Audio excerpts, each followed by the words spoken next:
Narito ang Merida, isang maliit na nayon sa kabundukan ng Andes sa Venezuela, sa taas na 1,600 metro. Isang lugar kung saan ang mga taniman ng kape at patatas ang bumubuhay sa lahat. Sa lugar na ito, kung saan ang bawat araw ay isang pakikibaka, isinilang ang isang batang babae, ang bunso sa 7 magkakapatid. Sa kanilang tahanan, ang pagkain ng 3 beses sa isang araw ay isang pangarap na bihirang matupad. Ang mga bata sa kanilang pamilya ay madalas na umaasa sa mga itinapong gulay at prutas mula sa mga sakahan para lamang may mailagay sa kanilang kumakalam na sikmura. Ngunit ang bunsong si Mariana ay naiiba. Habang ang kanyang mga kapatid ay kontento ng tumulong sa bukid, siya ay may pangarap na higit pa sa abot tanaw ng kanilang kabundukan. Araw-araw, naglalakad siya ng 2 kilometro paakyat at pababa ng bundok para lamang makapasok sa eskwela, hindi alintana ang pagod o gutom. Dahil sa kanyang pagsisikap, nakamit niya ang isang buong scholarship sa pinakaprestihiyosong unibersidad sa kabiserang Caracas, ang Central University of Venezuela, sa kursong economics. Pangarap niyang makaahon sa kahirapan at makatulong sa pag-unlad ng ekonomiya ng kanyang bansa bilang isang lingkod bayan. Ngunit ang katotohanan ay sadyang malupit. Ang kanyang sahod bilang isang empleyado ng gobyerno ay nagkakahalaga lamang ng $30, US 30, kada buwan, isang halagang ni hindi sapat para makabili ng isang pirasong tinapay sa gitna ng matinding hyperinflation. Upang mabuhay, napilitan si Mariana na mamuhay ng may dalawang mukha. Sa umaga, siya ay isang kagalang-galang na empleyado ng Ministry of Economy. Sa gabi, siya ay isang barker o tagatawag ng customer sa isang restaurant, sumisigaw sa mga lansangan para makaakit ng mga kakain. Habang siya ay nawawalan na ng pag-asa, isang gabi, isang lalaking Pilipino na nagngangalang Paulo ang hindi inaasahang magpapabago sa takbo ng kanyang buhay.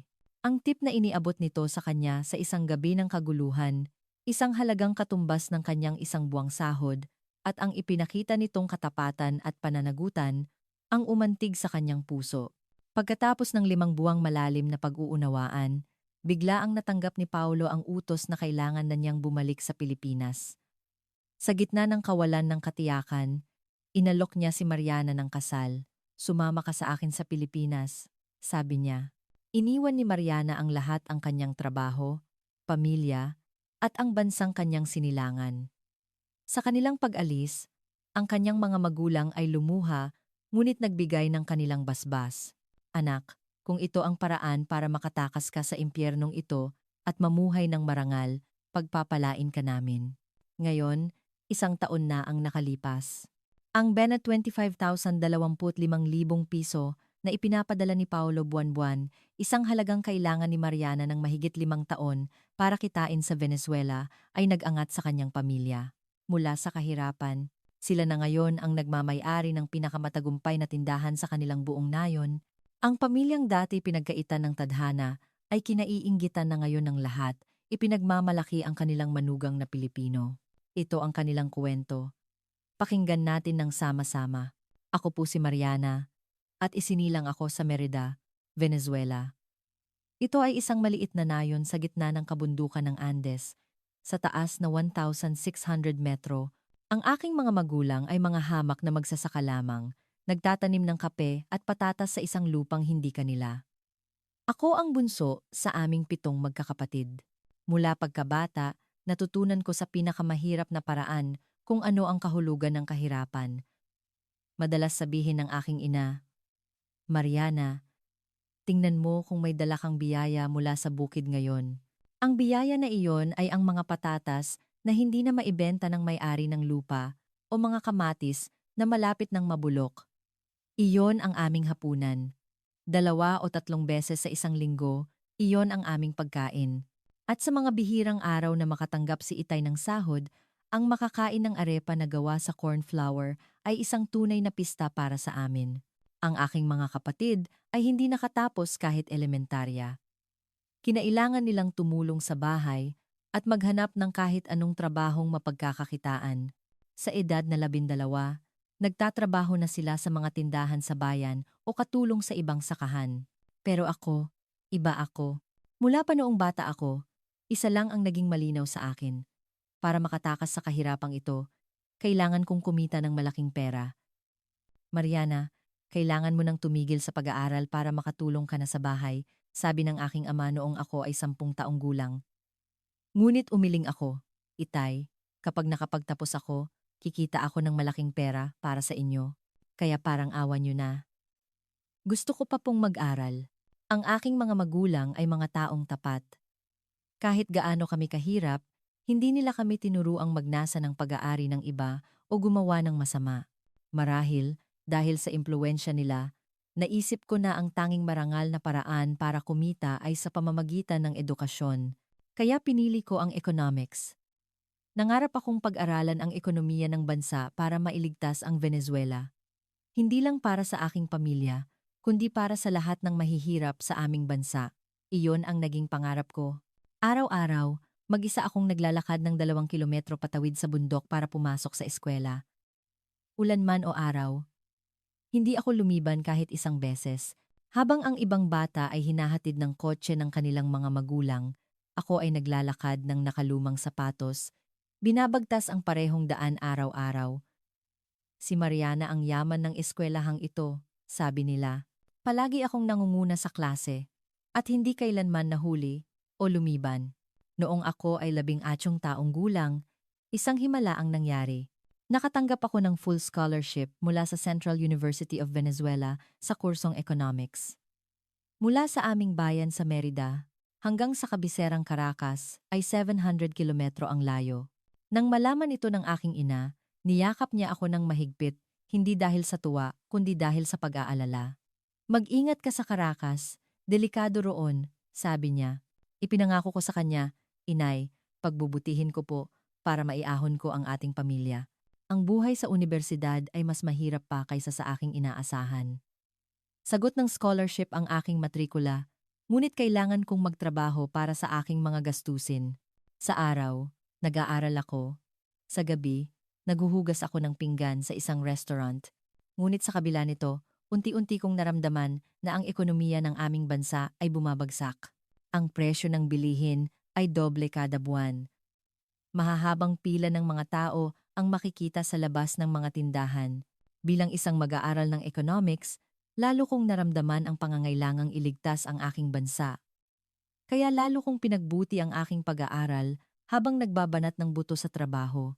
Sa aking pagtatapos, kumuha ako ng Special Civil Service Examination para sa Ministry of Economy at nakapasa ako.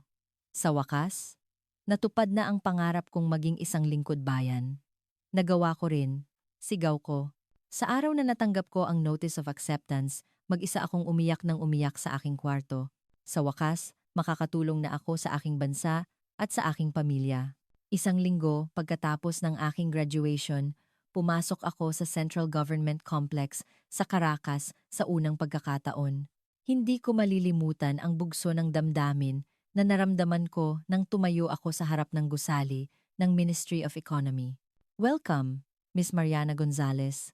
Bati ng department head sabay abot ng kanyang kamay. Nanginginig ang boses kong sumagot. Gagawin ko po ang lahat ng aking makakaya para sa ekonomiya ng ating bansa. Ngunit ang realidad na sumalubong sa akin ay malayong malayo sa aking mga pangarap. Nang matanggap ko ang aking unang payslip, hindi ako makapaniwala sa aking nakita. $30, US, 30. Ang isang buwang sahod ko ay 30 lamang. Tama po ba ito? Tanong ko sa HR staff. Oo, tama yan. Ilang taon nang naka-freeze ang sahod ng mga empleyado ng gobyerno, sagot niya.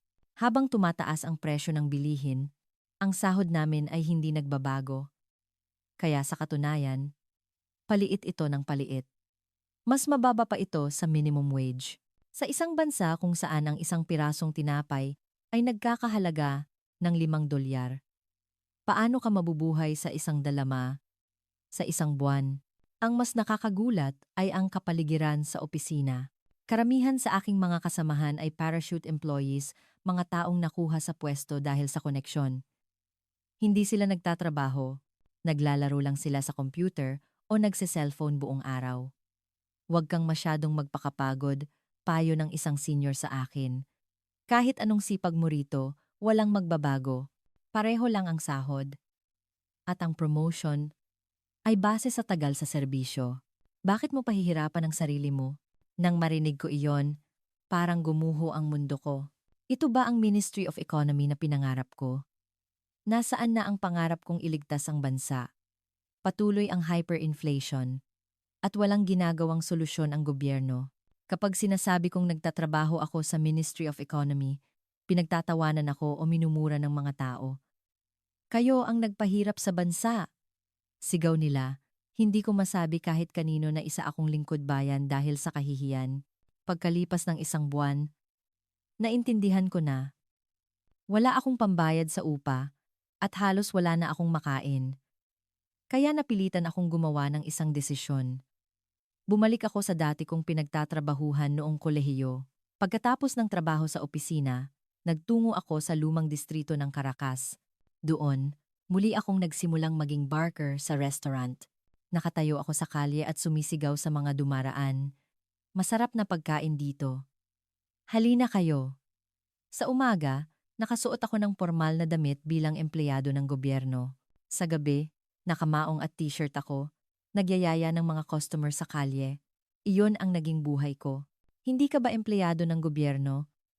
Minsan, kapag nakakasalubong ko ang isang kakilala, yumuyuko na lang ako at umiiwas.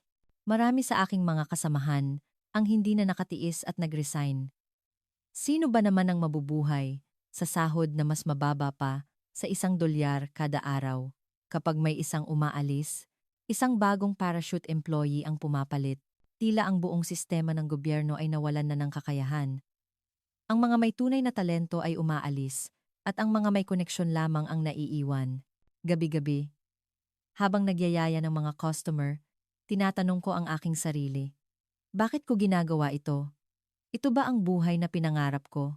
Ang gobyerno ay abala sa pakikipag-away sa Estados Unidos at pagpapatupad ng mga populistang polisiya, mga pansamantalang solusyon para lamang pagtakpan ang mata ng mamamayan. Wala na akong tiwala o katapatan sa gobyernong ito. Wala nang pag-asa dito. Iyon ang paulit-ulit na sinasabi ko sa aking sarili bago matulog. 2 taon ang lumipas sa ganitong kalagayan. Patuloy akong namumuhay ng may dalawang pagkatao. Si Mariana sa umaga at si Mariana sa gabi, ang lingkod bayan na si Mariana, at ang tagatawag sa restaurant na si Mariana. Hindi ko na alam kung alin sa kanila ang tunay na ako. Sa tuwing titingin ako sa salamin, isang estranghero ang nakikita ko. Ako ay nabuntis sa 6 taong gulang na. Ang mga kaibigan ko ay nag-aasawa na at nagkakaroon ng mga anak, habang ako ay hirap na hirap mabuhay sa araw-araw. Kulang pa ang perang ipinapadala ko sa aking mga magulang, kaya kailangan ko pang humingi ng tulong sa aking mga kapatid. Ako na dapat ang pag-asa ng pamilya. Ngunit ako pa yata ang naging pabigat. Hanggang kailan ako magtitiis ng ganito? Iyan ang tanong na madalas kong ibinabato sa langit, ngunit wala akong natatanggap na sagot. Isang Sabado ng gabi iyon. Ang gabing iyon ang babago sa aking buhay magpakailanman na hindi ko man lang pinangarap. Sabado, 7:00 ng gabi. Gaya ng dati, nakatayo ako sa pasukan ng restaurant district. Ang lumang distrito ng Caracas ay laging puno ng tao tuwing Sabado ng gabi. Masarap na paella dito. Sariwang seafood, tradisyonal na lutong Espanyol. Walang tigil akong sumisigaw sa mga dumaraan. Ang restaurant na pinagtatrabahuan ko, ang El Mar, ay maliit lang, ngunit napakasarap ng kanilang pagkain. Ang may-ari, si Senyor Valencia, ay isang Espanyol, at ang kanyang paella ang pinakamasarap sa lahat. Customer, kapag nakakuha ka ng isang grupo, bibigyan kita ng $3 bawat isa, alok ni Senyor Valencia.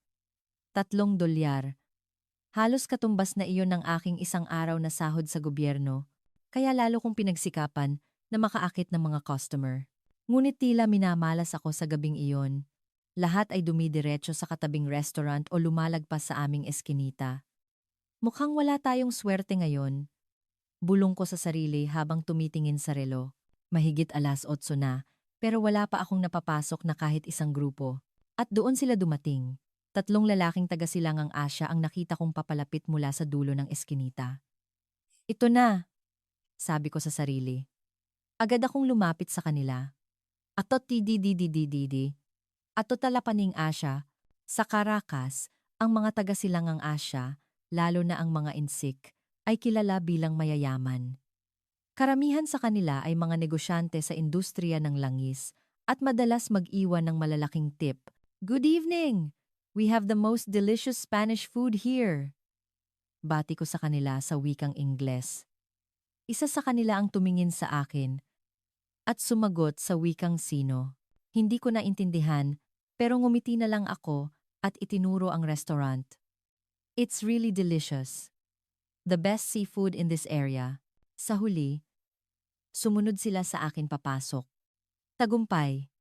Senyor, may customer po. Sigaw ko sa may-ari na nasa kusina. Umupo ang tatlo sa isang mesa malapit sa bintana at iniabot ko sa kanila ang menu. Napansin ko na isa sa kanila ay tila naiiba.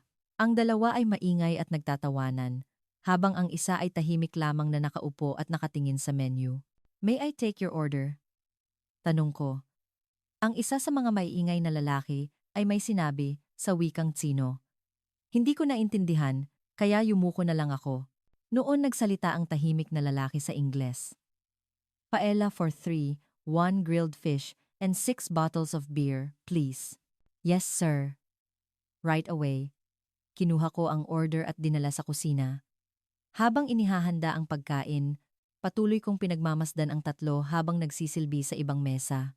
Kailangan kong makakuha ng karagdagang order para madagdagan ang aking insentibo. Do you need anything else to drink? Tanong ko sa kanila, paminsan-minsan. Ngunit habang lumalalim ang gabi, ang dalawang kasama niya ay nagiging mas magulo. Matapos ang ilang bote ng beer, nagsimula silang magtawanan ng malakas at magingay. Water! Sigaw ng isa habang iwinawasiwas ang baso. Agad akong nagsalin ng tubig. Ngunit habang inaabot niya ang baso, hinawakan niya ang aking kamay. You're pretty, sabi niya. Kahit sa wikang Tsino, naintindihan ko ang ibig niyang sabihin sa tono niya. Agad kong binawi ang aking kamay. I'm sorry, sir, but I can only serve your food. Ang ibang mga customer ay nagsimula ng tumingin sa amin. Nagiging kakatwa na ang sitwasyon. Ang tahimik na lalaki ay may sinabi sa kanyang mga kasama sa wikang Tsino, marahil ay pinapakalma sila, ngunit lalo lang silang nagtawanan. Napatingin ako kay Senyor Valencia. Umiling siya, nag-aalala. Iyon ang hudyat na huwag na silang bigyan pa ng alak. I'm sorry, sirs, but I think you've had enough beer, sabi ko sa pinakamagalang na paraan. Biglang tumayo ang isa sa kanila. Hey, we have money, why won't you sell to us? Ang mga customer sa paligid ay nagulat. Napatanga ako sa takot at napaatras. Sa sandaling iyon, isang kasamahan kong waiter, si Carlos, ang lumapit. Sir, please calm down and take your seat. Who are you? Itinulak ng lalaking Sino si Carlos. Tumalsik si Carlos at bumagsak sa likod, nabangga ang isang katabing mesa. Ang mga pinggan ay nagkalaglagan at nabasag. Ang buong restaurant ay biglang napuno ng gulo. Ang ibang mga customer ay nagsitayuan sa gulat at si Senyor Valencia ay dali-daling kinuha ang telepono. Tatawag ako ng pulis, sigaw niya. Naramdaman ko ang matinding pagkadismaya. Ganito pala sila, naisip ko. Akala mo kung sino. Dahil may pera, ngunit sa sandaling iyon, isang bagay ang nangyari. Ang tahimik na lalaki ay biglang tumayo. Humarang siya sa pagitan ng kanyang dalawang kasama. Tama na yan.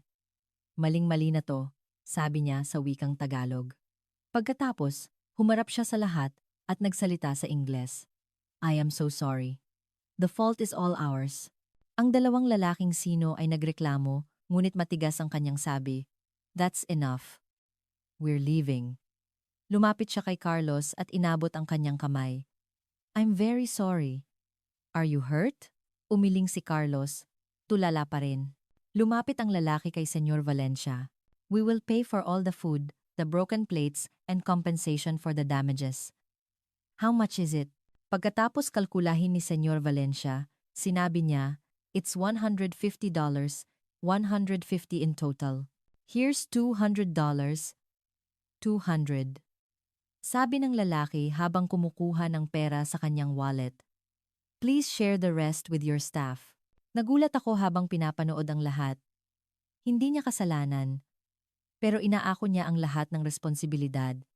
Lumapit din siya sa akin. I'm very sorry. I apologize for the inconvenience. Pagkatapos, kumuha ulit siya ng pera sa kanyang wallet. Isang papel na nagkakahalaga ng $30. This is for you. You went through a lot today. $30. Ang isang buwan kong sahod. Nanginginig ang aking mga kamay habang tinatanggap ang pera. Thank you. Thank you so much. Ngumiti siya ng bahagya at isinama ang kanyang dalawang kasama palabas ng restaurant. Ang dalawa ay nagrereklamo pa rin, ngunit sumunod na lang sa kanya. Nang maisara ang pinto ng restaurant, napatingin ako sa perang hawak ko. $30. Sapat na ito para mabuhay ako sa loob ng isang buwan. Mariana, okay ka lang? Tanong ni Carlos. Oo, okay lang ako. Tumango ako. Ngunit sa isip ko, ang lalaking iyon ang paulit-ulit kong naiisip. Sabi niya sa kasama niya, tama na yan. Hindi siya insik. Pilipino siya. Pero bakit siya naiiba? Iba siya sa dalawa niyang kasama. Nang gabing iyon, kahit pagka-uwi ko sa bahay, patuloy ko siyang iniisip. Nakahiga ako sa kama, hawak ang taplumta na bigay niya at nakatingin sa kisame. Sabi niya, Pilipino raw siya. Naalala ko ang pagpapakilala niya sa sarili nang magsalita siya sa Ingles. Pilipinas. Halos wala akong alam tungkol sa Pilipinas. Isa itong bansa sa Asya. Iyon lang ang alam ko. Ngunit anuman, isa siyang mabuting tao. Iyon ang paulit-ulit kong sinasabi sa sarili habang nakatulog ako. Hindi ko inasahan na makikita ko siyang muli. At lalong hindi ko inakala na babaguhin niya ng tuluyan ang aking buhay. Isang linggo ang lumipas. Muling sumapit ang Sabado, at gaya ng dati, nagtatrabaho ako sa restaurant mula 11:00 ng umaga. Tuwing weekend, maraming customer sa tanghalian, kaya maaga akong tinatawag ni Senyor Valencia. Mariana, ikaw na muna ang bahala sa mga mesa ngayon ha? Sabi niya. Dahil kailangan kong mag-serve at tumawag ng customer, sabay kong ginagawa ang dalawang trabaho. Yes sir. Sagot ko habang isinusuot ang aking apron at lumabas sa hall. Bandang 12:00, nagsimula nang dumating ang mga customer. Karamihan ay mga pamilya. Habang abala ako sa pag-aayos ng mga mesa at pagkuha ng order, narinig kong bumukas ang pinto. Welcome! Bati ko habang nakayuko. Ngunit nang itaas ko ang aking ulo, natigilan ako. Ito ang pamilyar na mukha.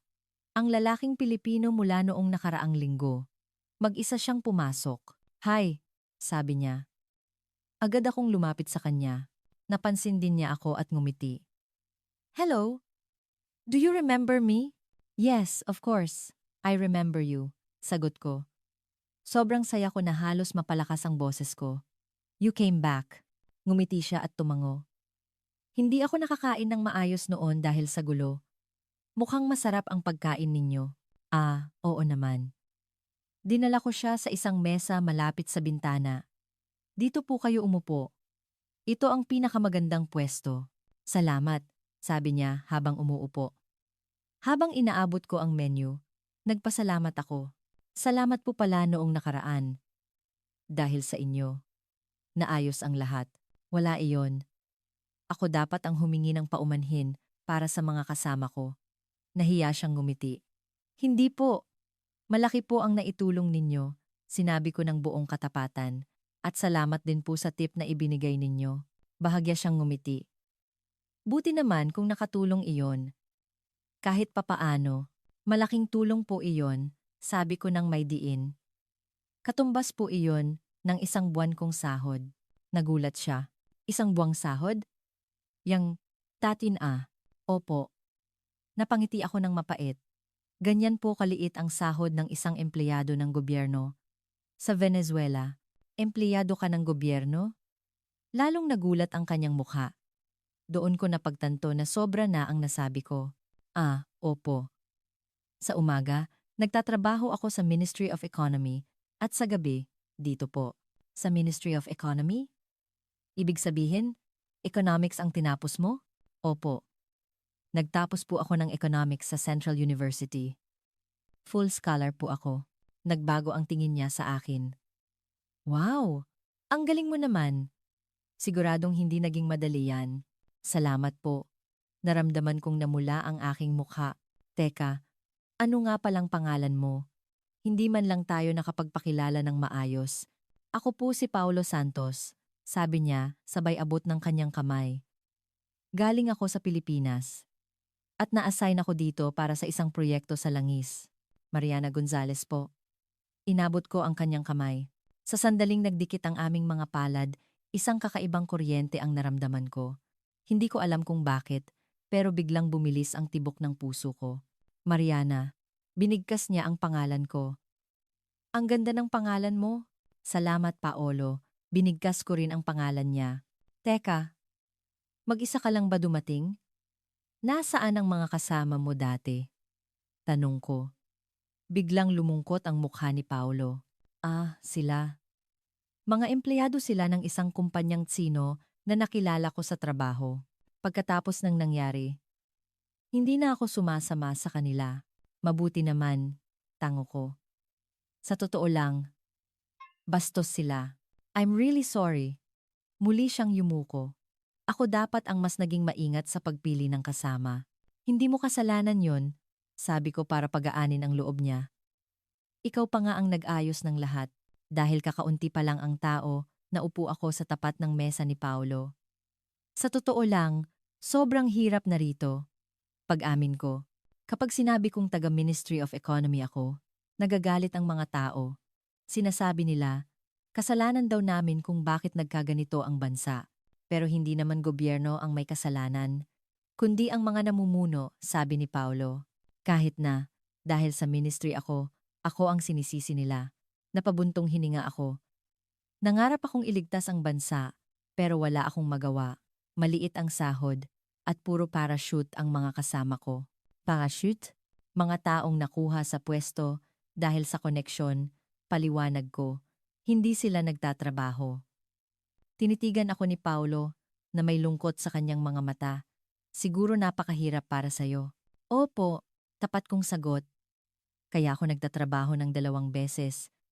Hindi ako mabubuhay sa sahod ko bilang lingkod bayan. Hindi ko akalain na ganito kalala ang sitwasyon sa Venezuela, sabi niya. Iba ang nakikita sa balita sa personal na karanasan. Gaano ka nakatagal dito? Tanong ko. 6 na buwan pa lang dapat. Pero dahil sa lumalalang relasyon ng Venezuela at US, baka mapaaga ang pag-alis namin. Ibig sabihin, aalis ka na rin agad? Hindi ko alam kung bakit, pero nakaramdam ako ng lungkot.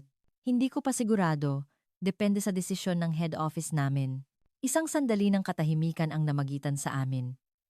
Tinitigan ko si Paulo at tinitigan din niya ako. Teka, unang nagsalita si Paulo. Pwede ka ba bukas? Bukas? Linggo. Bakit po? Ilang buwan na ako dito sa Caracas, pero hindi pa ako nakakapamasyal ng maayos, paliwanag niya. Dahil sa hindi tiyak na seguridad, natatakot akong lumabas sa gabi. At sa araw naman ay abala ako sa trabaho. Ah, ganun po ba? Tango ko. Pwede mo ba akong i-guide bukas? Siyempre, babayaran kita ng maayos. Maingat niyang tanong. Nag-alinlangan ako. Isang estrangherong lalaki at makikipagkita ako sa kanya buong araw. Medyo nakakatakot. Tila nabasa ni Paulo ang nasa isip ko. Kung hindi ka komportable, okay lang. Nagtanong lang naman ako.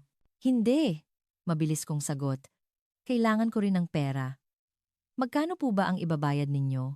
Nag-isip si Paulo sandali. $100, 100. $100. Katumbas iyon ng mahigit 3 buwan kong sahod. Talaga po? Nanlaki ang mga mata ko. Oo. Buong araw naman kitang aabalahin. Ngumiti siya. Nag-isip ako. 100. Pambayad ko ng upa ngayong buwan at may maipapadala pa ako sa mga magulang ko. Sige po, payag ako. Talaga?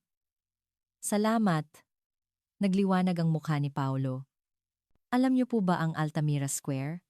Pwede po tayo magkita doon. Oo, alam ko. Anong oras? 10:00 ng umaga. Okay lang po ba? Masyado bang maaga? Hindi po, okay lang. Tumango ako. Sige, bukas ng 10:00 sa Altamira Square. Sige, hanggang bukas, Mariana. Sige, hanggang bukas, Paulo. Pagkaalis niya sa restaurant, nanatili akong tulala. Mariana, bakit ka nakatunganga dyan? Anong nangyari? Tanong ni Carlos. Ha? Ah, wala. Agad akong bumalik sa katinuan. Pero sa isip ko, ang pagkikita namin bukas ang nangingibabaw. Hindi lang dahil sa 100 na kikitain ko. Sa totoo lang, mas nasasabik akong makita siyang muli. Huminahon ka, Mariana, sabi ko sa sarili. Trabaho lang to. Pero bakit ganito kabilis ang tibok ng puso ko? Kinabukasan, linggo ng umaga, mas maaga akong nagising kaysa dati. Tiningnan ko ang orasan, 7:00 pa lang, pero hindi na ako makatulog muli. Anong isusuot ko? Binuksan ko ang aking aparador, pero wala akong masyadong mapagpilian. Wala akong maraming damit. 2 set ng formal na damit para sa opisina at ilang maong at t-shirt para sa restaurant.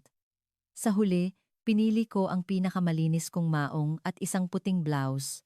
Iyon ang suot ko noong graduation ko. Naligo ako at inayos ang aking buhok.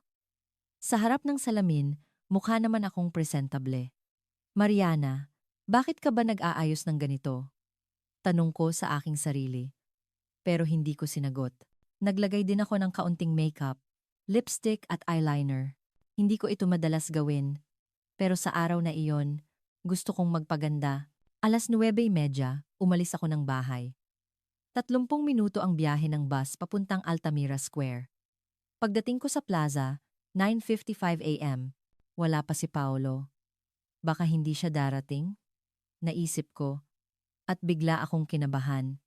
Ngunit eksaktong 10:00, nakita ko siyang papalapit. Nakamaong at puting t-shirt din siya.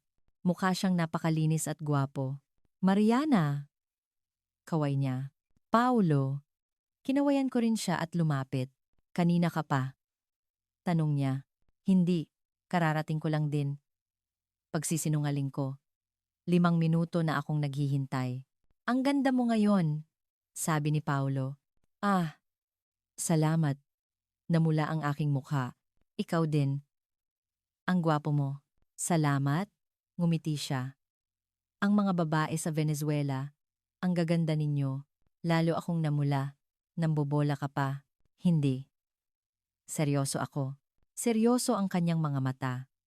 Pagkatapos ng ilang sandali ng katahimikan, ako na ang bumasag nito. Saan mo gustong unang pumunta? Ikaw ang bahala, Mariana. Hindi ko alam ang pasikot-sikot dito. Nag-isip ako. Saan ang pinakamagandang lugar sa Caracas? Punta muna tayo sa El Avila National Park. Mula doon, makikita natin ang buong Caracas. Tara, sumakay kami ng taxi. Si Paulo ang nagbayad. Ang El Avila ay isang bundok sa hilaga ng Caracas. Sumakay kami ng cable car paakyat at mula roon, tanaw ang buong syudad. Wow! Ang ganda! Bulalas ni Paulo mula sa loob ng cable car. 'Di ba? Ito ang paborito kong lugar. Sabi ko nang may pagmamalaki. Madalas ka ba rito? Hindi na, umiling ako. Huli akong pumunta rito noong second year college pa ako. Mahal kasi ang bayad sa cable car. Nalungkot ang mukha ni Paulo. Ako ang bahala sa lahat ngayon. Huwag kang mag-alala. Salamat. Nang makarating kami sa tuktok ng bundok, ang buong Caracas ay nasa aming paanan. Ang mga matataas na gusali at maliliit na bahay ay magkahalo. Iyon ang mga barrios, slums. Turo ko sa mga dikit-dikit na bahay. Halos kalahati ng populasyon ng Caracas ay diyan nakatira. Grabe, sabi ni Paulo. At dahil sa paglala ng ekonomiya, tumaas din ang krimen. Kaya hindi ako naglalakad mag-isa sa gabi. Delikado. Pero sa araw, okay naman. Lalo na sa mga lugar na maraming turista, tulad nito, ligtas naman. Naglakad kami sa paligid ng tuktok ng bundok. Kumuha ng maraming litrato si Paulo, at kaming dalawa ay nagpakuha rin ng ilang beses. Tanghalian na. Anong gusto mong kainin? Tanong ni Paulo. Gusto mo bang tikman ang tradisyonal na pagkain ng Venezuela? Siyempre. ang lokal na pagkain ang pinakamasarap. Dinala ko siya sa isang restaurant na tinatawag na La Candelaria, ang pinakasikat na kainan ng tradisyonal na pagkain ng Venezuela sa Caracas. Nakatikim ka na ba ng arepa? Tanong ko. Hindi pa. Ano yon? Ito ay tinapay na gawa sa mais. Pambansang pagkain namin to, paliwanag ko. Pinalamanan ng karne o keso. Sige, iyon ang o-orderin natin. Nag-order kami ng arepa at pabelon criollo. Ang pabelon criollo ay kanin na may giniling na baka, itim na beans, at saging. Ang sarap, sabi ni Paolo pagkatapos ng unang subo, habang itinataas ang kanyang hinlalaki. Masarap, di ba? Naging masaya ako. Noong bata ako, bihira kaming makakain nito. Masyadong mahal. Ngayon, mahal pa rin. Ngumiti ako. Pero paminsan-minsan, kailangan din nating kumain ng masarap. Habang kumakain, nagkwentuhan kami. Ikinuwento ni Paolo na lumaki siya sa Pilipinas at nagtapos ng chemical engineering sa universidad, kaya siya napunta sa industriya ng langis. Kamusta naman sa Pilipinas? Tanong ko. Ibang-iba sa Venezuela, sabi niya. Ligtas, matatag ang ekonomiya, at maayos ang pampublikong transportasyon. Nakakainggit naman. Napabuntong hininga ako. Nakapunta ka na ba sa ibang bansa, Mariana? Hindi pa. Umiling ako. Wala akong passport. Wala akong perang panggawa. Hindi na umimik si Paulo, pero kitang-kita ko ang awa sa kanyang mukha. Pagkatapos kumain, naglakad kami sa sentro ng Caracas. Dinaanan namin ang Bolivar Square, ang National Capitol, at ang Presidential Palace. Bigla, may narinig kaming sirena. Dalawang armored vehicle ang mabilis na dumaan at mga armadong pulis ang nagbabaan. Anong nangyayari? Tanong ni Paulo, na tila kinakabahan. Baka may holdapan o may protesta. Madalas mangyari yan dito, kalmado kong sagot. Hindi ka natatakot? Noong una, takot ako, tapat kong sinabi. Tumingin sa akin si Paulo na may halong pag-aalala. Talagang mahirap ang sitwasyon ninyo sa Venezuela. Oo. Tumango ako. Noon, kami ang pinakamayamang bansa sa Timog Amerika dahil sa langis. Pero ngayon, dahil sa maling pamamalakad ng gobyerno, siguro mahirap magtrabaho sa Ministry of Economy. Sobra, napabuntong hininga ako. Gusto kong iligtas ang bansa, pero sa halip ay sinisisi pa ako ng mga tao. Nagsimula nang lumubog ang araw. Tiningnan ko ang orasan ko. Halos 6:00 na ng gabi. Hindi ka pa ba nagugutom? Tanong ko. Medyo. Nag-alinlangan ako sandali bago magsalita. May alam akong isang napakagandang restaurant. Hindi pa ako nakakapunta doon, pero ito ang pinakasikat sa buong Caracas. Saan yon? Casa Paquea. Isang high-end Spanish restaurant. Sige, tara. Masayang sabi ni Paulo. Pero sobrang mahal doon. Babala ko. Okay lang. Ako ang magbabayad bilang pasasalamat sa iyo ngayong araw. Ang Casa Paquea ay nasa distrito ng Altamira. Mula pa lang sa labas, mukha na itong elegante. Talagang mahal dito. Ulit ko. Okay lang nga. Hinawakan ni Paulo ang aking kamay at pumasok kami sa loob. Ang kanyang kamay ay mainit. Muling bumilis ang tibok ng puso ko. Ang loob ng restaurant ay napakaganda. May mga chandelier, mga mesang may puting mantel, at mahinang classical music ang tumutugtog. Table for two? Tanong ng waiter. Yes, sagot ni Paulo. Inihatid kami sa isang mesa malapit sa bintana, kung saan tanaw ang city lights ng Caracas. Anong gusto mo? Tanong ni Paulo, habang tinitingnan ang menu. Hindi ko alam. Tapat kong sagot. Ngayon lang ako nakapasok dito. Sige, ako ang bahala. Tinawag niya ang waiter. Ano ang specialty ninyo ngayon? Our special for today is Black Iberian Pork Steak from Spain. For wine, I recommend a Rioja Red. Okay. 2 of those, please. Order ni Paulo. Nang dumating ang pagkain, halos hindi ako makapaniwala sa nakita ko. Napakaganda ng pagkakaayos sa plato. Wow, bulalas ko. Kain na, sabi ni Paulo. Nang matikman ko ang unang subo, halos maiyak ako sa sarap. Ito ang pinakamasarap na pagkaing natikman ko sa buong buhay ko. Masarap ba? Tanong ni Paulo. Sobra. Sagot ko habang pinipigilan ang luha. Ngayon lang ako nakakain ng ganito kasarap. Mabuti naman at nagustuhan mo. Ngumiti siya. Uminom kami ng alak at nagkwentuhan. Mabilis naming naubos ang isang bote. Paolo, sabi ko, maraming salamat. Napakasaya ko ngayong araw. Ako rin, sabi niya. Dahil sa'yo, Mariana, nakita ko ang tunay na Caracas. Isang karangalan na makapasok sa ganitong lugar. Tapat kong sinabi. Sa kalagayan ko, pangarap ko lang to. Sana mas madalas kang makapunta sa ganitong lugar. Seryosong sabi ni Paulo. Sana nga, mapait akong ngumiti. Mangyayari yan balang araw. Hinawakan niya ang aking kamay, tumingin ako sa kanyang kamay, tapos sa kanyang mga mata. Napakainit ng kanyang mga mata. Paolo, sabi ko, may isa pa akong lugar na alam. Gusto mo bang sumama? Saan? Sa isang bar na gusto kong puntahan, pero hindi ako makapunta mag-isa. Tara. Dinala ko siya sa isang bar na tinatawag na La Estancia. Isa ito sa mga pinaka-eleganteng bar sa Caracas. Mahal din dito. Sabi ko, okay lang. Ngumiti si Paulo. Naupo kami sa bar counter at nag-order ako ng cocktail. 2 mojito. Salamat talaga, Paulo. Sabi ko ulit. Pero ako na ang magbabayad nito. Ano? Ako na. Buong araw ka nang gumastos. Matigas kong sabi. May pride din naman ako. Mariana, huwag na. Hinawakan ni Paulo ang aking kamay. Hindi. May amor proprio din ako. Halos maiyak ako. Pero pinigilan ko. Binigyan mo ako ng ganitong pagkakataon. Gusto ko ring may gawin para sa'yo. Tinitigan ako ni Paulo. Dahan-dahan siyang tumango. Sige. Isang baso lang. Ikaw ang magbabayad. Salamat.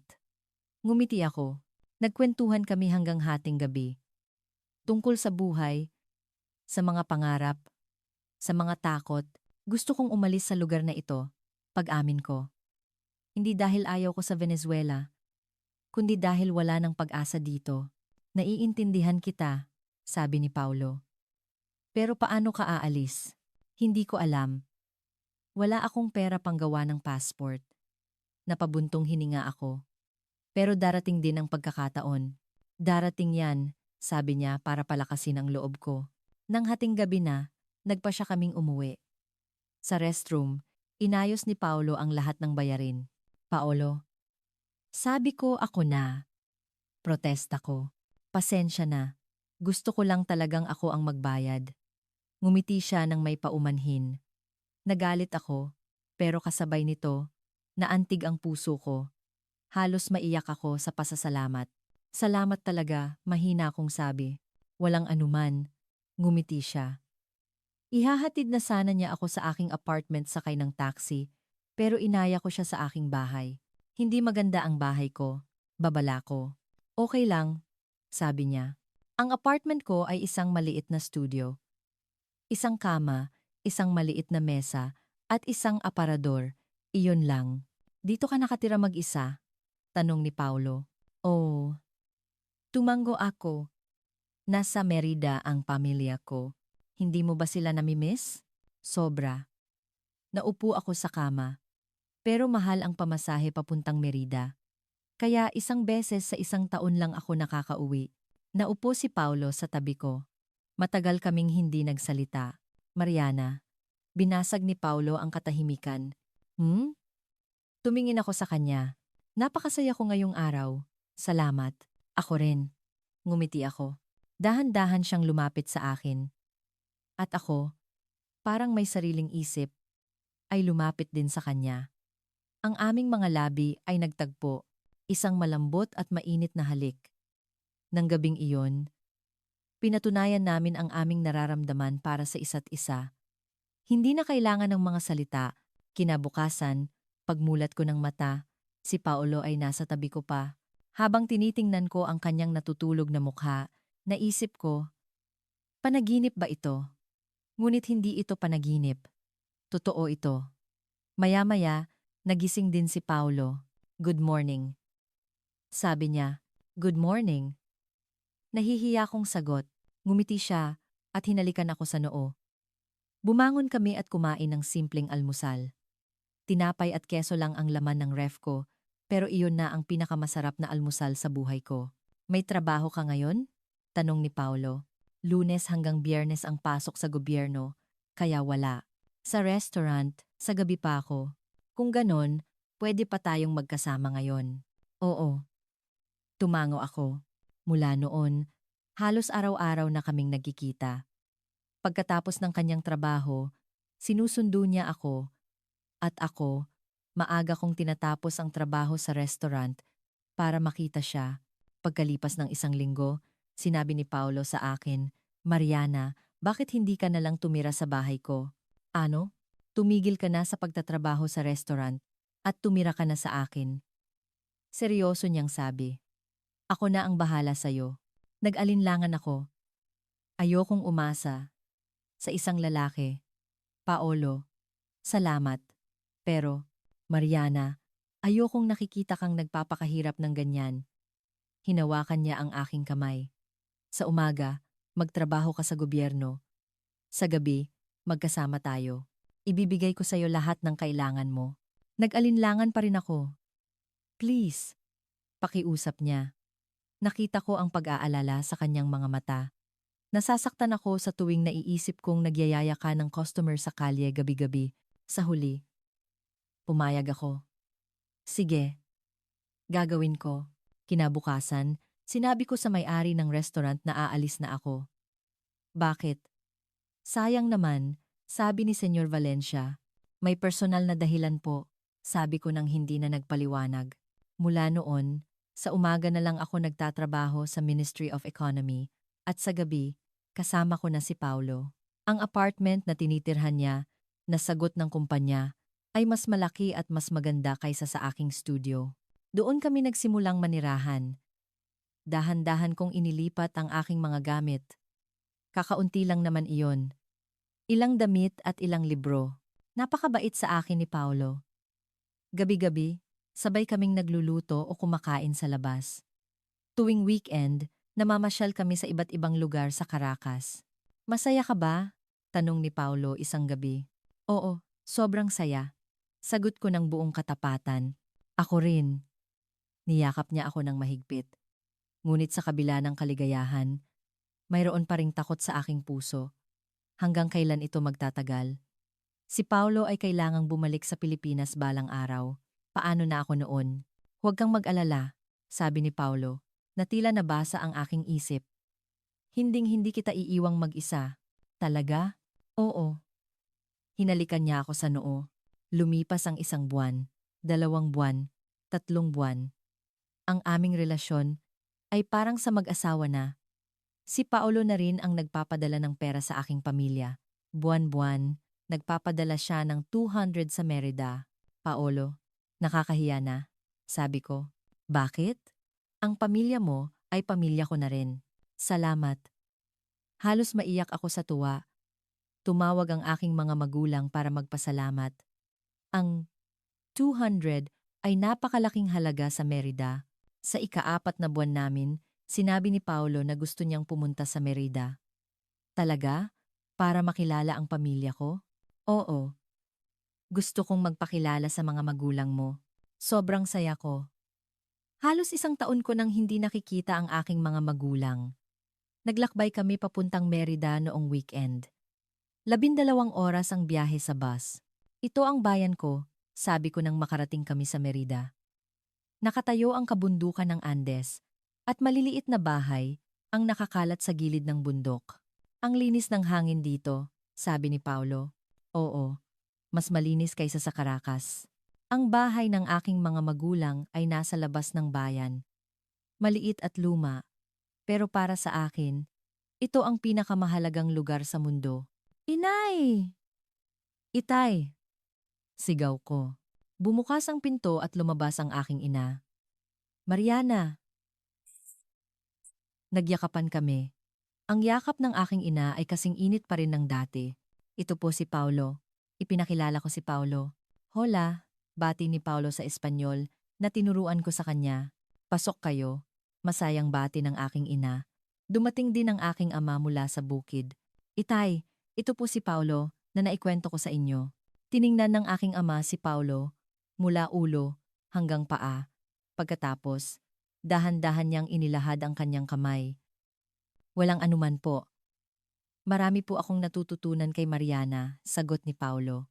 Nang gabing iyon, ipinagluto kami ni inay ng sancocho, isang tradisyonal na sopas na may baka at gulay. Puri ni Paulo. Tuwang-tuwa si inay. Pagkatapos kumain, kinausap ng aking ama si Paulo sa labas. Naghugas kami ni inay ng pinggan. Mukhang mabuting tao siya, sabi ni inay. Opo, inay. Napakabuti niya. Mukha kang masaya. Hinawakan ni inay ang aking kamay. Ngayon ko lang ulit nakita ang ngiti mong yan. Masaya po talaga ako, inay. Sa labas, nag-uusap ang aking ama at si Paulo. Ano kaya ang pinag-uusapan nila?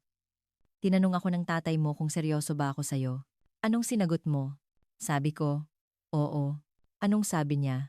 Sabi niya, hindi ko raw kayang mabuhay nang wala ka. Nang marinig ko iyon, tumulo ang luha ko. Luha ng kaligayahan. Nang gabing iyon, sa luma kong kwarto kami natulog. Makipot at hindi komportable. Pero okay lang. Dahil kasama ko si Paulo, Mariana. Bulong ni Paulo sa dilim. Mananatili ka sa tabi ko, di ba? Oo naman. Hinigpitan ko ang hawak sa kanyang kamay. Saan ka man magpunta, sasama ako. Salamat. Hinalikan niya ako sa noo. Makalipas ang 2 araw, bumalik kami sa Caracas. Nagpaalam kami sa aking mga magulang. Maging masaya kayo, sabi ni inay. Oo, inay. Huwag kayong mag-alala. Sa bus, sinabi ni Paulo. Ang babait ng mga magulang mo. Oo. Mahirap lang sila, pero mayaman ang kanilang puso. Gusto kong suklian ang kabutihan nila. Seryoso niyang sabi. Gusto kong hindi na sila maghirap pa. Napakaswerte ko na makilala ang isang taong tulad ni Paulo. Bumalik kami sa aming normal na buhay sa Caracas. Ako sa Ministry of Economy sa umaga, si Paulo sa kanyang kumpanya, at sa gabi, magkasama kami. Ngunit ang masayang mga araw ay hindi nagtagal. Sa ika-5 buwan namin, umuwi si Paulo isang gabi na may mabigat na mukha. Anong problema? Tanong ko. Mariana. Hinawakan niya ang aking kamay. May balita akong natanggap kanina. Biglang bumagsak ang puso ko. Ano yon? Nagpa siya ang head office namin sa Pilipinas na itigil na ang operasyon sa Venezuela. Anong ibig sabihin niyan? Dahil sa lumalalang tensyon sa pagitan ng US at Venezuela, hindi na ligtas para sa amin na magpatuloy. Nanginginig ang kanyang boses. Kailangan ko nang bumalik sa Pilipinas sa loob ng 2 linggo. Sa sandaling iyon, parang gumuho ang mundo ko. 2 linggo, hindi ako makapaniwala. Oo. Mukha ring nahihirapan si Paulo. Biglaan ang desisyon. Wala nang magagawa ang branch office dito. Napaupo ako sa sofa. Blanko ang isip ko. Paano na tayo? Nanginginig kong tanong. Hindi makasagot si Paulo. Umupo siya sa tabi ko at niyakap ako. Nang gabing iyon, hindi ako makatulog. Si Paulo rin. Nakahiga lang kami sa kama. Nakatingin sa kisame. Isang bangungot ba ito? Bulong ko. Ano? Tanong ni Paulo. Wala. Kinakausap ko lang ang sarili ko. Mula kinabukasan, naramdaman ko ang bigat ng pagbabalik sa dati. Kailangan kong harapin ang buhay na may 30 na sahod at bumalik sa pagtatrabaho sa restaurant. Kailangan ko na sigurong bumalik sa restaurant, sabi ko kay Paulo. May 2 linggo pa tayo, sabi niya. Kahit na. Kailangan kong paghandaan. Mapait akong ngumiti. Kapag umalis ka na, kailangan kong mabuhay mag-isa. May sasabihin sana si Paulo, pero pinigilan niya. Lumipas ang 1 linggo. 1 linggo na lang ang natitira bago siya umalis. Araw-araw akong umiiyak. Sa trabaho, sa bahay, kahit kasama ko siya. Huwag ka nang umiyak. Pinupunasan ni Paulo ang aking mga luha. Paano ako hindi iiyak? Sabi ko. Paano ako mabubuhay nang wala ka? Ako rin, sabi niya. Hindi ko kayang isipin ang buhay na wala ka. Anong gagawin natin? Sigaw ko. Paano tayo? Hindi siya makasagot. Niyakap niya lang ako ng mahigpit. Nang gabing iyon, nagpasya ako, mas mabuti nang tapusin na namin ito ngayon. Paolo, sabi ko. Maghiwalay na tayo ngayon. Ano? Nagulat si Paolo. Maghihiwalay din naman tayo, di ba? Sabi ko habang pinipigilan ang luha. Mas mabuting ngayon na. Kapag kasama pa kita sa huling linggo, mas lalo lang akong masasaktan. Mariana, wag mong sabihin yan. Seryoso ako. Tumayo ako. Bukas, babalik na ako sa apartment ko. Hindi. Hinawakan ni Paolo ang braso ko. Bitawan mo ako. Pilit kong inaalis ang kamay niya. Pero mas lalo niyang hinigpitan. Mariana, pakinggan mo ako. Ano pa ang pakikinggan ko? Sigaw ko. Aalis ka sa Pilipinas. At maiiwan ako dito. Anong pag-asa natin? Hindi. Sigaw din ni Paolo. Hindi ano? Umiiyak na ako. Niyakap ako ni Paolo ng mahigpit.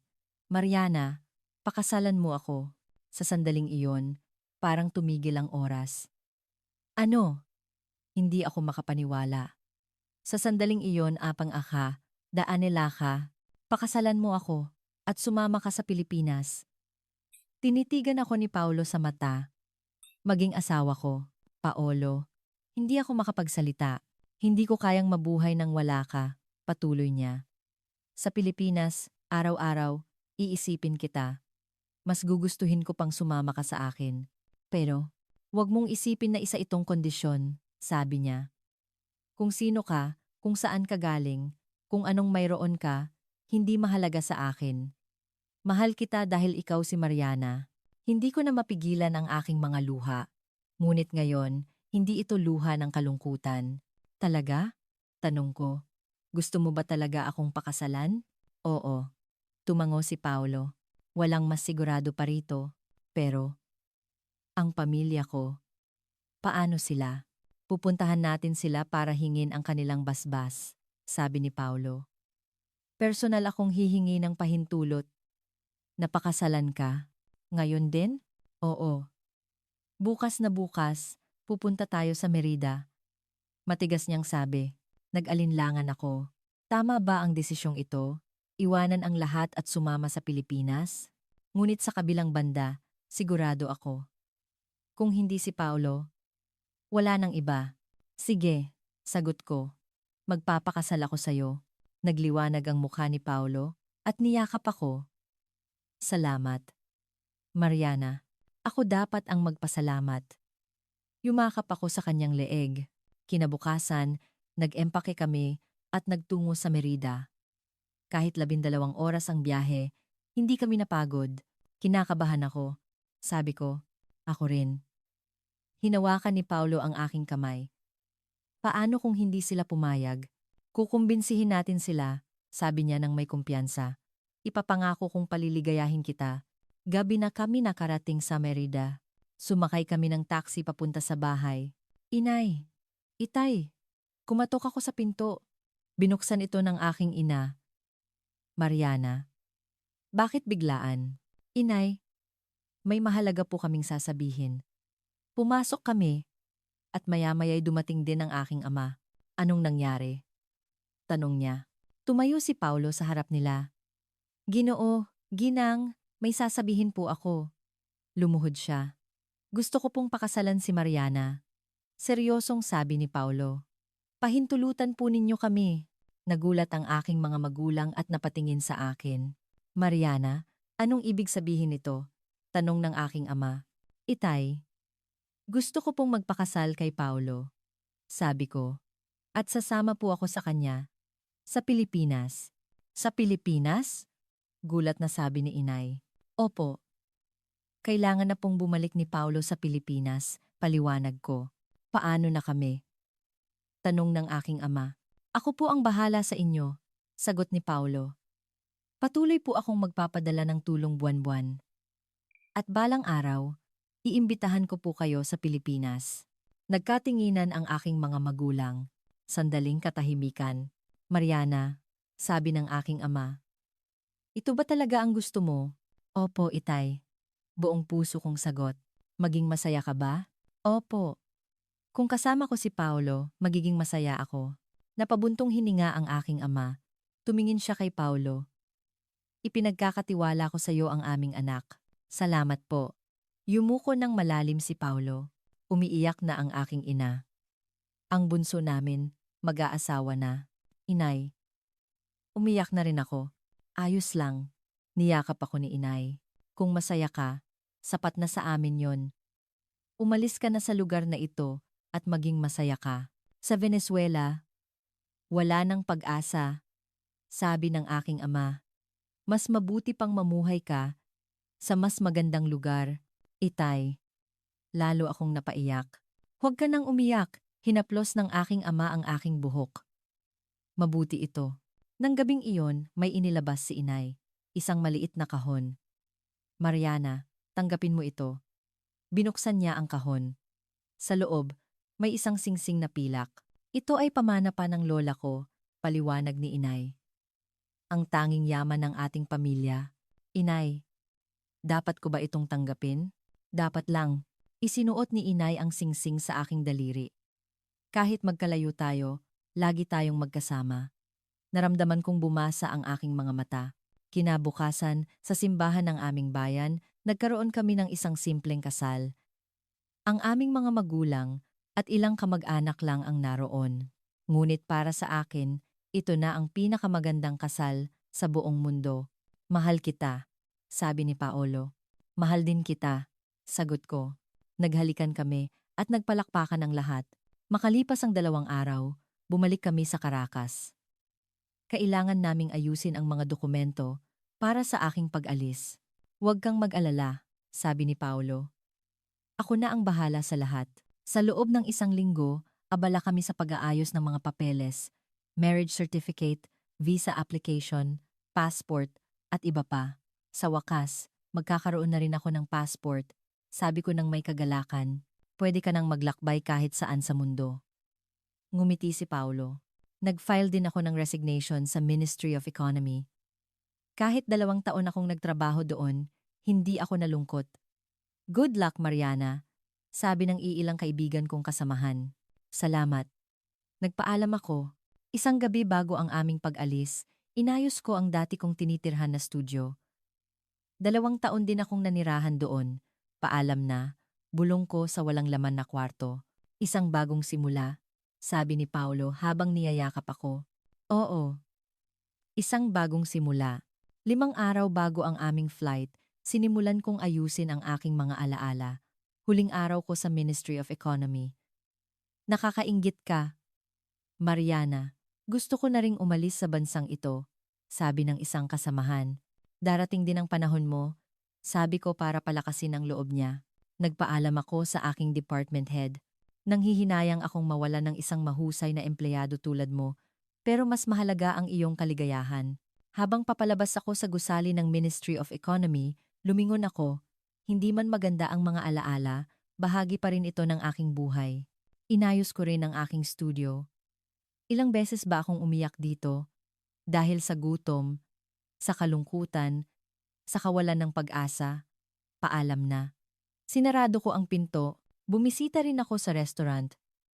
Pupunta ka na sa Pilipinas? Buti ka pa. Makaalis ka na sa impyernong ito. Maging masaya ka, sabi ni Senyor Valencia. Nakipagkita ako kay Carlos. Nakakainggit ka. Kailan kaya ako makakaalis dito? Siyempre. Huwag kang mawalan ng pag-asa. Niyakap ko siya. Habang nag-iimpake, napagtanto ko. Ang buong buhay ko ay kasya sa isang maliit na maleta. Ilang damit, ilang libro, at ang singsing na pilak mula kay inay. Ito lang ang dala mo? Gulat na tanong ni Paulo. Oo. Ito na ang lahat. Tiningnan ko ang singsing sa aking daliri. Isang gabi bago kami umalis. Huli akong tumawag sa aking mga magulang. Mariana, mag-ingat ka. Umiiyak na sabi ni inay. Iingatan ko po ang singsing habang buhay, inay. Si Paulo ang nagligtas sa aming anak mula sa impyerno, sabi ng aking ama. Hinding-hindi namin iyon malilimutan. Pagkatapos ng tawag, umiyak ako ng umiyak. Sa araw ng aming pag-alis, madaling araw, Huli kong pinagmasdan ang city lights ng Caracas. Paalam, Venezuela. Marami akong masamang alaala, pero mayroon ding magaganda. Ito ang aking bayan. Sa daan papuntang airport, hindi ko inaalis ang tingin ko sa labas ng bintana, ang mga kalye at gusali ng Caracas. Nang makuha ko ang aking passport na may selyo ng pag-alis, doon ko naramdaman, aalis na nga ako. Nang sumakay kami sa eroplano, nanginginig ako. Ito ang unang beses kong sumakay ng eroplano. Natatakot ka ba? Tanong ni Paulo. Medyo. Tapat kong sagot. Hawakan mo ang kamay ko. Hinawakan niya ng mahigpit ang aking kamay. Lumipad ang eroplano. Mula sa bintana, unti-unting lumiliit ang Caracas. Paalam aking bayan.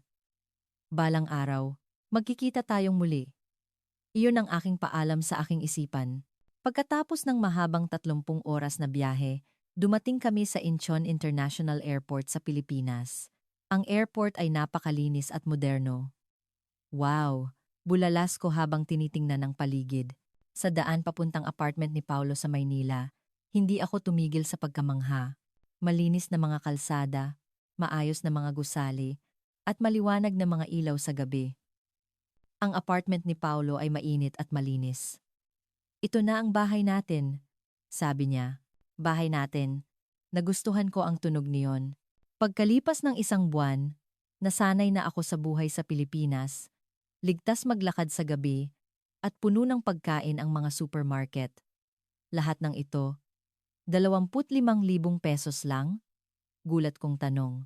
Sa Venezuela, hindi mo ito maiisip. Halos maiyak ako.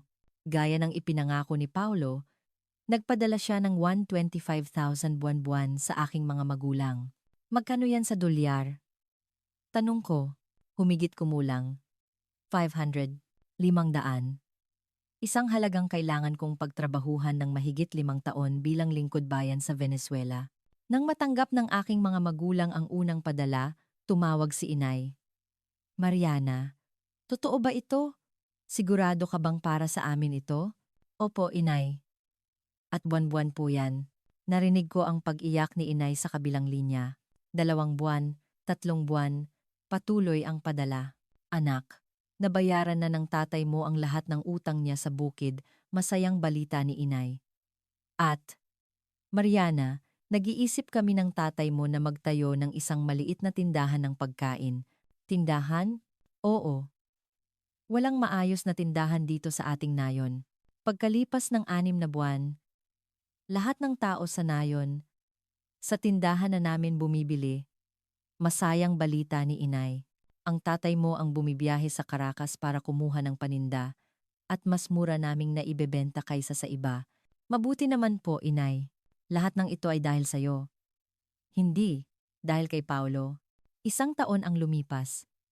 Kumuha kami ni Paulo ng bakasyon at nagtungo sa Merida, Venezuela para bisitahin ang aking mga magulang.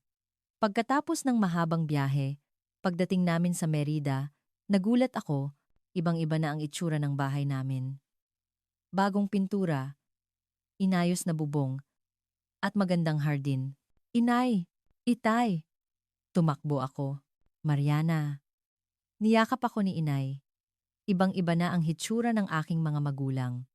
Hindi na sila mukhang pagod. May sigla sa kanilang mga mukha at bago ang kanilang mga damit.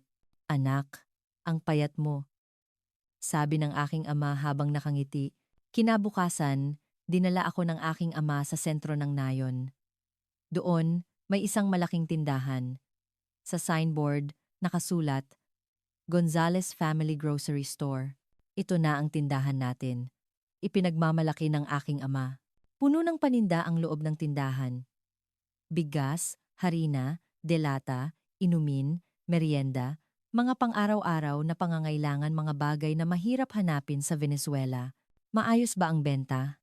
Tanong ko. Pinakamalakas sa buong nayon, ngumiti si inay. Lahat ng tao dito na bumibili. Patuloy na may pumapasok na customer. Hello, Senyor Gonzales. Oo. Kahapon lang dumating mula sa Caracas, magalang na sagot ng aking ama. Lahat sila ay suki na namin, bulong niya. Dati, kailangan pa nilang pumunta sa Caracas para mamili. Gabi, nagtipon ang buong pamilya. Ang aking mga kapatid ay nandoon din. Ang mesa ay puno ng masasarap na pagkain. Mariana, dahil sa'yo, nagbago ang buhay ng pamilya natin, sabi ng aking panganay na kapatid. Oo, ngayon, isa na tayo sa pinakamayayamang pamilya sa nayon, dagdag ng pangalawa kong kapatid. Lahat ay naiinggit, sabi ng pangatlo kong kapatid. Sabi nila, yung pamilyang may manugang na Pilipino. Pagkatapos ng hapunan, kinausap ng aking ama si Paulo sa labas. Matagal silang nag-usap. Maya-maya, ikinuwento sa akin ni Paulo. Hinawakan ng tatay mo ang kamay ko. Sabi niya, ikaw ang nagligtas sa aming pamilya. Hinding-hindi namin malilimutan ang utang na loob na ito. Umiyak na naman ako. Sa huling gabi namin, nagtipon muli ang buong pamilya. Seryosong nagsalita ang aking ama kay Paulo.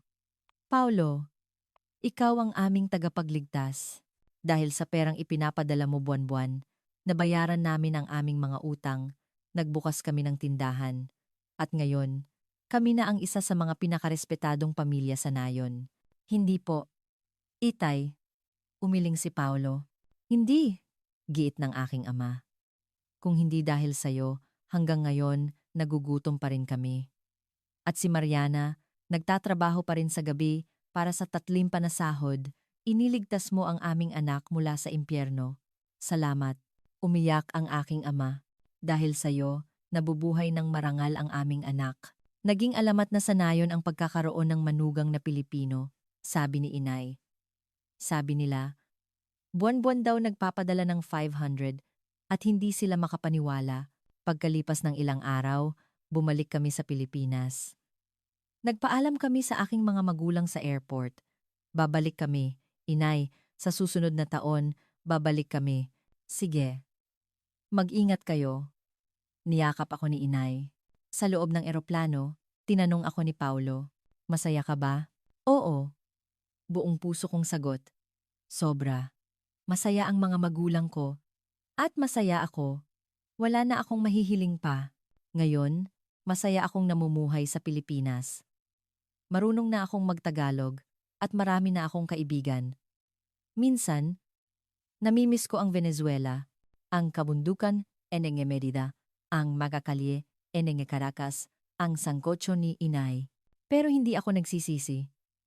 Higit sa lahat, masaya akong nakikita ang aking mga magulang na masaya. 1,500 bawat buwan. Ang halagang kailangan kong pagtrabahuhan ng 5 taon sa Venezuela ay naipapadala ko buwan-buwan mula sa Pilipinas. Sa isang maliit na nayon sa kabundukan ng Venezuela, ang aking mga magulang ay isa na sa mga pinakamatagumpay na may-ari ng tindahan. Ang pagkakaroon ng manugang na Pilipino ay naging alamat na sa kanilang lugar. Mariana, tawag sa akin ni Paulo. Mahal kita. Mahal din kita. Ngumiti ako at sumagot. Ito ang aking kwento. Ang kwento ng isang hamak na babaeng lingkod bayan mula sa Venezuela na kumikita ng 30 at nagtatrabaho sa restaurant na iniwan ang lahat para sumama sa Pilipinas at ngayon ay nagpapadala ng katumbas ng kanyang 5 taong sahod buwan-buwan sa kanyang pamilya at namumuhay ng maligaya. Ang Pilipinas ang nagbigay sa akin ng pag-asa at isang lugar kung saan kasama ko ang taong mahal ko.